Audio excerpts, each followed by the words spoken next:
नमस्ते। इस आने वाले योग दिवस से पूर्व अभ्यास सत्र में आप सभी का हार्दिक स्वागत है। 3 दिन हम लोग अभ्यास करेंगे और चौथे दिन हमारे पूरे विश्व में योग दिवस मनाया जाएगा। इस बार कोरोना के प्रभाव के कारण इस योग दिवस में भी सामाजिक दूरी बनाए रखने का हमारा दायित्व रहेगा। ऐसी स्थिति में हम लोग घर से ही कुछ योगा करेंगे और कोशिश रहेगी कि हम निरंतर योग करते रहें। आज कुछ योगा हम लोग यहाँ पर करेंगे, कुछ सूक्ष्म व्यायाम, और उसके बाद एक प्राणायाम हम लोग करेंगे कपालभाति। लेकिन उसके पहले कुछ सूक्ष्म व्यायाम जिसमें हम लोग अपने जो हाथ हैं उनको हम लोग अच्छी स्थिति के अंदर ले आएँ, जिसको हम लोग इंग्लिश में वार्म अप करते हैं। फर्स्ट ऑफ ऑल हम लोग जो है यहाँ से हाथों को अंगूठे को अंदर लेते हुए हाथों को सामने लाते हुए हम लोग रोटेट करेंगे। ध्यान दें, ये जो रोटेशन है वो कंधे से थोड़ा सा ऊपर की स्थिति में आएगा और इस प्रकार से हमें लगातार रोटेशन करना है। और ये रोटेशन, जो हाथों का जो रोटेशन है, कम से कम 25 से 30 बार आपके हो। और हाथ जब आप रोटेशन करें तो हाथ आपका बिल्कुल सीधा रहे। यूँ नहीं है कि हम लोग इस प्रकार से करें या इस प्रकार से करें। हाथ कंधे से थोड़ा सा ऊपर और बिल्कुल किसी प्रकार का कोई बैंड हाथ के अंदर नहीं हो। लगातार आपके जो हाथ हैं वो पूरी ताकत के साथ में रोटेट करेंगे और ये रोटेशन दोनों इस तरफ होगा। पहले हम लोग इसको सीधे तरफ से करेंगे और उसके बाद इसको रिवर्स भी करेंगे। दोनों तरफ से हम लोगों को ये रोटेशन करना होगा। और इस रोटेशन में जितने भी यहाँ की नस नाड़ियाँ हैं, मांसपेशियाँ जितनी भी है, यहाँ तक कंधे तक, वो सारी नस नाड़ियाँ अपनी नॉर्मल कंडीशन में आएगी। एक बार फिर से देखते हैं। हाथों को अंदर की तरफ, अंगूठे को अंदर की तरफ लेना है, ऊपर से चारों अंगुलियाँ बंद और सामने की तरफ हाथ करते हुए ऊपर की तरफ, और लगातार रोटेशन आपको करना होगा। इस रोटेशन में नस नाड़ियाँ बिल्कुल खुलेगी और आप किसी भी स्थिति के लिए काम करने को तैयार होंगे। Blood rotation, blood circulation will get faster in all the veins। जैसे ही आपको लगा कि आप थक रहे हैं तो आप इसको रिवर्स बैक में करें और थोड़ी देर इसको रिवर्स में चलने दें और इस प्रकार से आप वापस अपनी स्थिति में आ जाएं। एक गहरा लंबा श्वास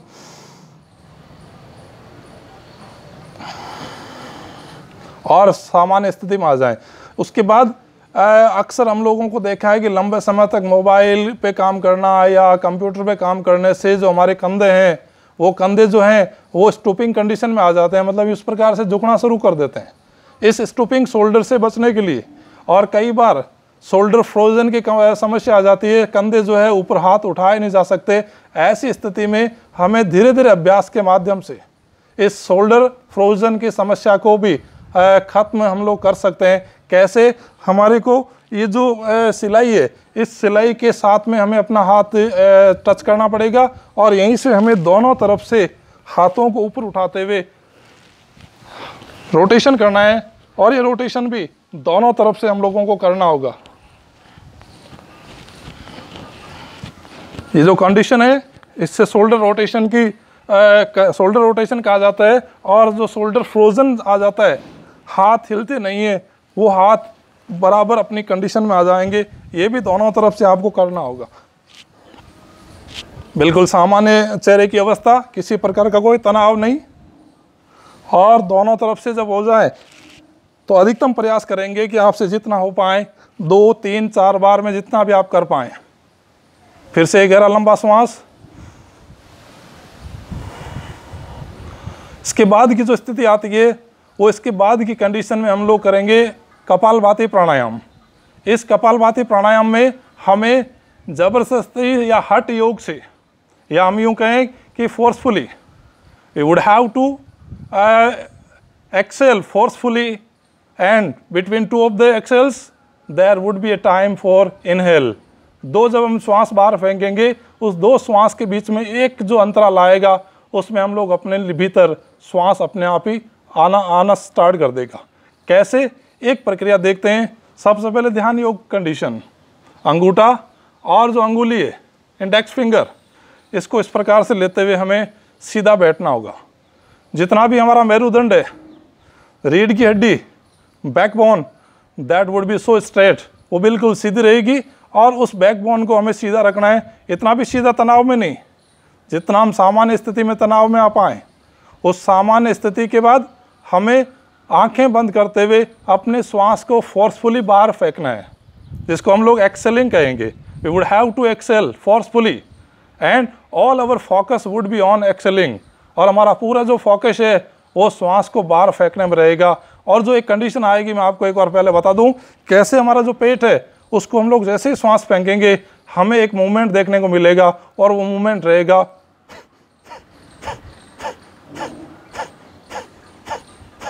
अब हमें इसको कैसे करना है ताकि हम लोग किसी भी प्रकार के अवसाद से बच सकें। कल भी एक मेरे विद्यार्थी ने इसके बारे में जिक्र किया था कि अवसाद से बचने का कोई तरीका हो तो बताइए। तो हमें यहाँ चेक करना होगा कि सबसे पहले हम लोग इन अंगूठी और अंगुली को हम लोग मिलाएं और सामने की स्थिति में बैठें और आंखें बिल्कुल सहज भाव से बंद करते हुए हमें फोर्सफुली श्वास को बाहर फेंकना होगा। ध्यान दें, जितना स्ट्रोक हम लोग लगाएंगे फोर्सफुली उतना ही ब्लड सर्कुलेट तेज़ी से करेगा और ब्लड रोटेशन होगा। यहाँ से पंप होगा खून, जैसे हम लोग एक स्ट्रोक लगाते हैं यहाँ से ब्लड पंप होगा और ये जो ब्लड का पंप हो रहा है यहाँ हार्ट के पास आएगा और हार्ट जो है पूरी नस नाड़ियों के अंदर ब्लड सर्कुलेशन को एक्टिवेट करेगा और उसी के साथ ऑक्सीजन की आपूर्ति बराबर होगी। कहीं पर भी जो ब्लॉकेज आए हुए हैं वो ब्लॉकेज वहाँ से हट जाएंगे। एक बार एक प्रक्रिया कम से कम 50 स्ट्रोक हम लोग लगाने की कोशिश करते हैं और आप लोग भी साथ में प्रयास करेंगे कि किस प्रकार हम लोग इसको कर पाएँ। स्ट्रोक, अंगुली और अंगूठा जुड़े हुए, आंखें बंद और सामने की तरफ, और स्ट्रोक लगाना प्रारंभ करेंगे।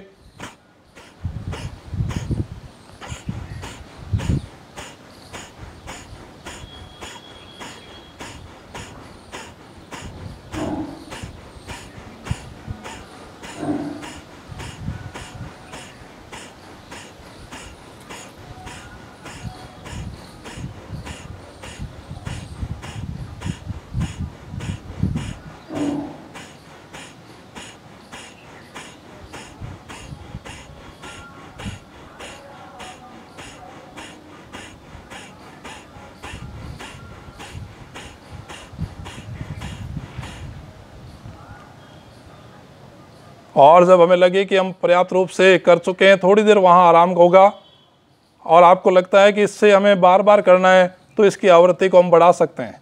एक कोशिश होगी कि हम दिन में कम से कम 250 से 300 स्ट्रोक हम लोग लगाएं और इतना ब्लड सर्कुलेट कर दें कि जितनी भी नस नाड़ियों में जो ब्लॉकेज आए हुए हैं वो सारे ब्लॉकेज खुल जाएं। आप ये जो कपालभाति प्राणायाम है इसे सुखासन में कर सकते हैं, जिसको हम लोग पालती मार के करना कहते हैं। आप इसको सिद्धासन में कर सकते हैं, एक पाँव ऊपर ले लिया। आप इसको पद्मासन में कर सकते हो और आप चाहें तो आप इसके लिए दोनों पाँवों को जो स्थिति है वो पीछे करते हुए भी कर सकते हो। ये वज्रासन की स्थिति कहलाती है। इस वज्रासन की स्थिति में हमें दोनों पाँवों के ऊपर बैठना होगा। ये जो स्थिति है, इस वज्रासन की स्थिति से भी हम लोग लगातार कपालभाति के स्ट्रोक लगा सकते हैं। कैसे?